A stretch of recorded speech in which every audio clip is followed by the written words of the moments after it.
Pernahkah Anda merasa dunia ini seperti arus sungai yang tak bisa dihentikan? Semakin kita melawan, semakin kita lelah. Semakin kita menahan, semakin kita tenggelam. Namun, bagaimana jika leluhur Jawa telah menemukan jalan lain?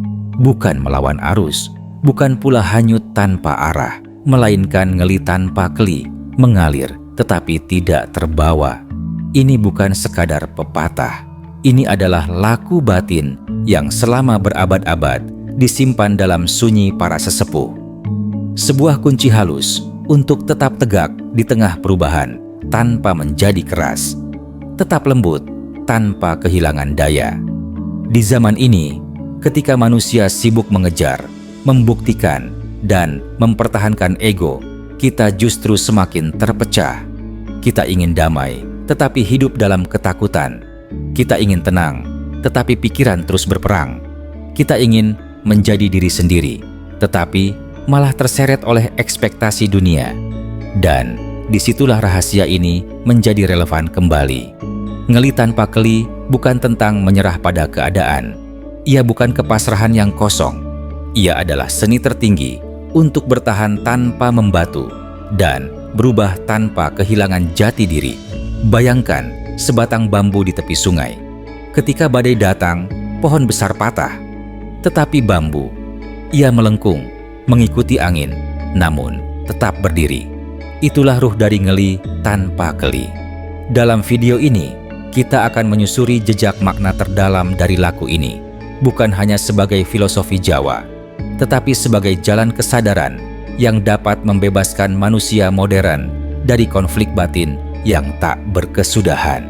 Kita akan membuka tabir, mengapa manusia justru hancur ketika terlalu keras mempertahankan diri, mengapa orang yang tampak lembek justru memiliki daya hidup paling kuat, dan mengapa mengalir bukan berarti kehilangan kendali, tetapi justru menemukan pusat diri yang sejati.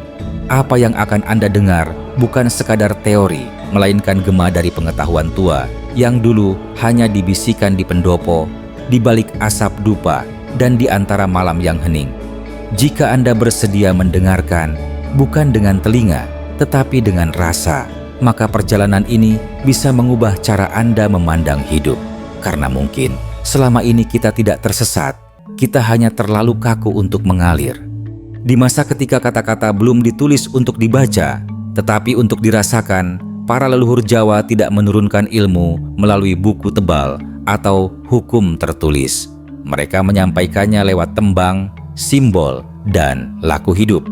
Di antara warisan halus itu, tersembunyi sebuah prinsip yang tak pernah dijelaskan secara gamblang, namun selalu dipraktikkan oleh mereka yang telah matang batinnya. Ngeli tanpa keli. Istilah ini tidak lahir dari ruang kosong. Ia muncul dari pergulatan panjang manusia Nusantara dengan alam, kekuasaan, dan penderitaan. Dalam kisah-kisah wayang, kita melihat tokoh-tokoh yang tidak memaksakan kehendak, tetapi juga tidak kehilangan sikap. Mereka berjalan di antara takdir dan ikhtiar, di antara menerima dan mengubah. Itulah simbol tertua dari ngeli tanpa keli. Pada masa kerajaan-kerajaan Jawa kuno, konsep ini menjadi laku rahasia para empu, penasihat raja, dan pertapa. Bukan karena ia berbahaya, tetapi karena ia terlalu halus untuk disalahgunakan.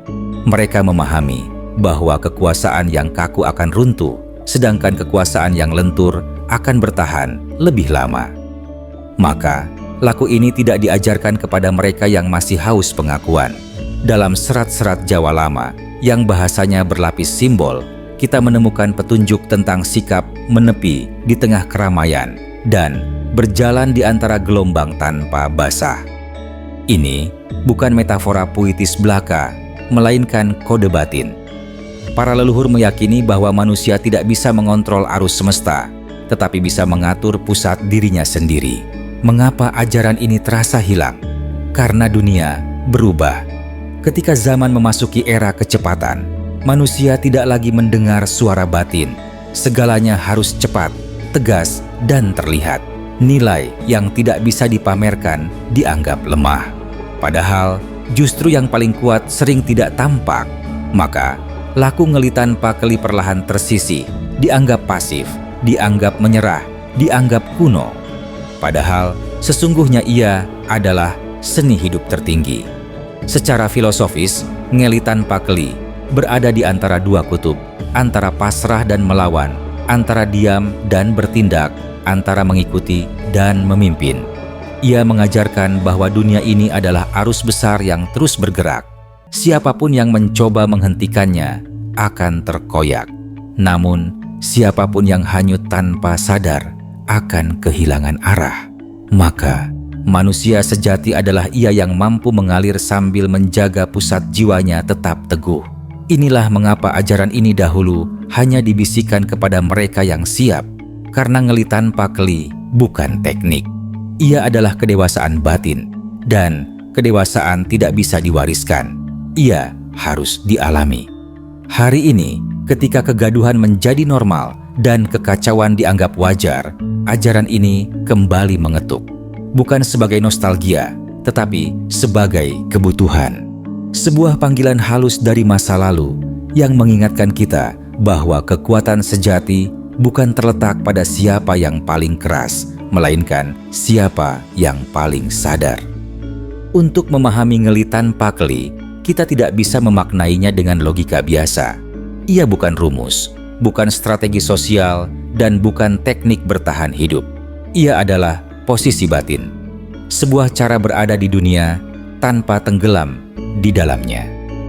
Ngeli berarti mengalir, keli berarti hanyut tanpa kendali. Perbedaannya tipis, tetapi menentukan segalanya. Bayangkan dua daun jatuh ke sungai.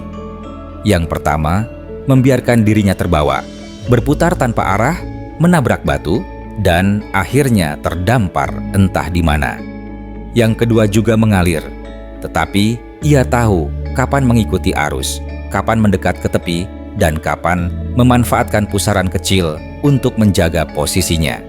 Keduanya sama-sama bergerak, namun hanya satu yang sadar. Ngeli tanpa keli bukan tentang menjadi pasif, tetapi tentang tidak bereaksi secara buta. Dunia akan selalu memberi dorongan, hinaan, pujian, kegagalan, kehilangan, ketidakadilan. Jika kita menolak semuanya, kita akan kaku.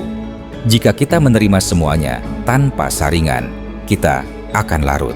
Maka, disinilah laku ini bekerja sebagai penyeimbang antara luar dan dalam. Para leluhur mengibaratkan batin manusia sebagai pusat kemudi. Arus bisa kuat, tetapi selama kemudi tidak dilepaskan, kita tidak kehilangan arah.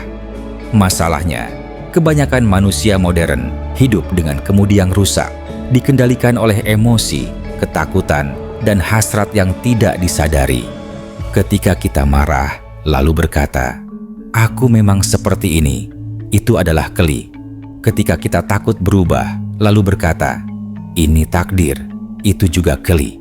Ngeli tanpa keli mengajarkan, ikuti kenyataan, tetapi jangan menyerahkan kesadaran.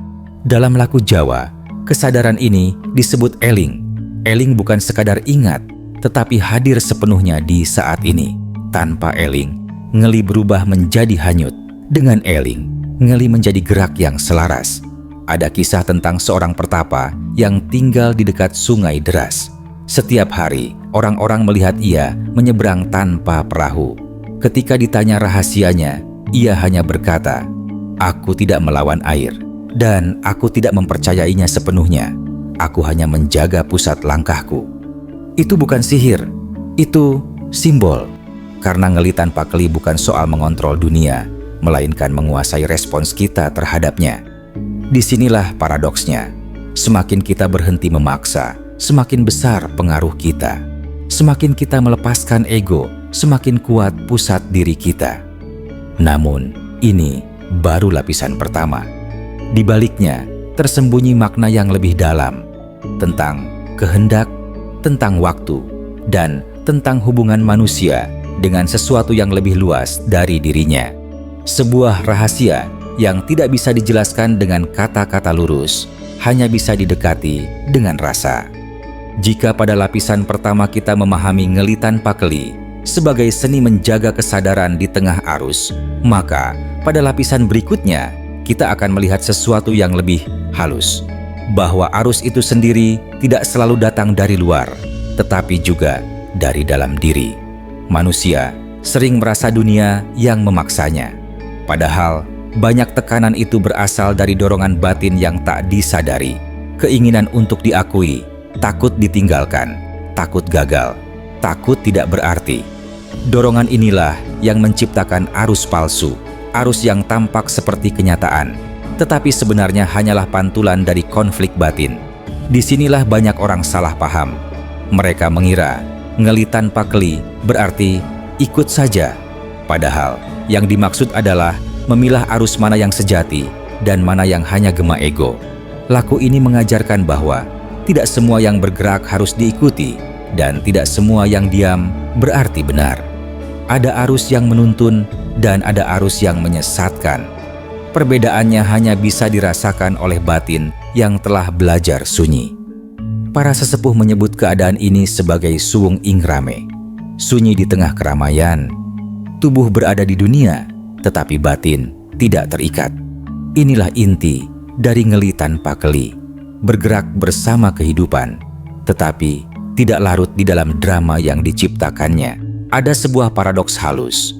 Ketika kita berhenti melawan hidup, kita justru mulai melihatnya dengan jernih. Ketika kita berhenti mengejar makna, makna mulai mengejar kita. Ngeli tanpa keli juga menyentuh soal waktu. Kebanyakan manusia hidup di masa lalu atau masa depan. Penyesalan dan kekhawatiran menjadi arus yang menyeret batin. Laku ini mengajak kita kembali ke titik sekarang, tempat satu-satunya di mana kesadaran benar-benar hidup. Di titik ini, kita tidak terikat oleh apa yang sudah terjadi dan tidak dibelenggu oleh apa yang belum pasti. Mitos yang sering muncul adalah, jika aku terlalu mengalir, aku akan kehilangan ambisi. Namun, justru sebaliknya, ambisi yang lahir dari ketakutan melelahkan. Ambisi yang lahir dari kesadaran menjadi tenang dan terarah. Ngeli tanpa keli tidak mematikan kehendak, tetapi memurnikannya. Ia mengubah dorongan menjadi niat, reaksi menjadi pilihan, dan kekacauan menjadi kebijaksanaan. Sedikit yang tahu bahwa dalam laku ini, manusia belajar menjadi seperti cermin. Ia tidak menolak bayangan, tetapi juga tidak menyimpannya. Semua datang, semua pergi. Yang tinggal hanyalah kejernihan. Dan ketika kejernihan itu menetap, kita mulai melihat bahwa hidup bukan sesuatu yang harus ditaklukkan, melainkan sesuatu yang diajak menari. Namun, bagaimana laku ini diwujudkan dalam kehidupan nyata? Bagaimana seseorang bisa mengalir tetapi tidak kehilangan pijakan di tengah tekanan, konflik, dan tuntutan zaman? Di sanalah kita akan melangkah berikutnya. Ngeli tanpa keli bukan untuk dipahami saja, tetapi untuk dihidupi. Ia bukan hiasan kata, melainkan sikap yang membentuk cara kita bernapas, berpikir, dan bertindak di tengah dunia yang terus berubah. Langkah pertama adalah mengenali arus dalam diri. Setiap emosi yang muncul, marah, cemas, iri, takut, bukan musuh. Ia adalah arus kecil yang membawa pesan. Jangan menolaknya, tetapi jangan pula langsung mengikutinya. Beri jeda. Di jeda itulah kesadaran bekerja. Tanyakan, apakah ini kenyataan atau hanya reaksi? Langkah kedua adalah menjaga pusat diri. Dalam laku Jawa, pusat ini disebut rasa sejati. Tempat batin kembali sebelum berbicara, bertindak, atau memutuskan. Anda bisa melatihnya dengan keheningan singkat setiap hari. Tidak perlu ritual rumit. Cukup duduk, rasakan napas, dan biarkan pikiran lewat tanpa dipegang. Ini bukan untuk mengosongkan pikiran, tetapi untuk tidak diperbudak olehnya. Langkah ketiga adalah menerima tanpa menyerah. Ketika hidup berubah arah, jangan langsung menolak atau memaksakan kehendak. Terimalah kenyataan sebagaimana adanya, lalu bertanyalah, apa langkah paling selaras yang bisa kuambil sekarang? Di sini, mengalir bukan berarti berhenti bergerak, tetapi bergerak dengan kesadaran. Dalam hubungan, ngeli tanpa keli berarti mendengar, tanpa kehilangan suara sendiri. Dalam pekerjaan, ia berarti beradaptasi tanpa menjual nilai diri. Dalam kegagalan, ia berarti belajar tanpa tenggelam dalam penyesalan. Rintangan terbesar adalah ego yang ingin selalu benar. Ego menciptakan arus palsu, drama, pembelaan diri, dan ketakutan yang dibesar-besarkan. Saat Anda mulai melihat ego ini bukan untuk dihukum, tetapi untuk dipahami, arusnya melemah dengan sendirinya. Perubahan tidak terjadi sekaligus. Ia datang seperti aliran kecil yang lama-lama mengukir batu. Yang dibutuhkan hanyalah kesetiaan pada kesadaran. Setiap kali Anda ingin bereaksi, ingat, aku bisa mengalir, tetapi aku tidak harus hanyut.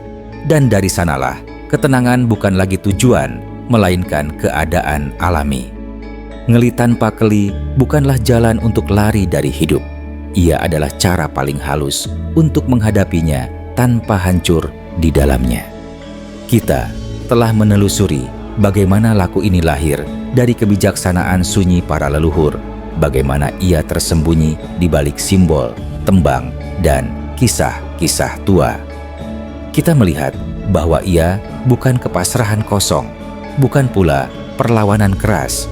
Ia adalah jalan tengah, tempat kesadaran berdiri tegak, sementara dunia terus bergerak. Mengalir bukan berarti kehilangan diri. Justru dalam mengalir dengan sadar, kita menemukan pusat yang selama ini tertutup oleh ego, ketakutan, dan keinginan yang tak pernah selesai. Kita belajar bahwa tidak semua arus harus diikuti, dan tidak semua badai harus dilawan. Ada kebijaksanaan dalam memilih kapan bergerak, kapan diam, dan kapan melepas. Di zaman yang memuja kecepatan, mungkin kekuatan terbesar justru terletak pada kelambatan batin. Di dunia yang penuh kebisingan, mungkin keberanian tertinggi adalah menjaga kejernihan.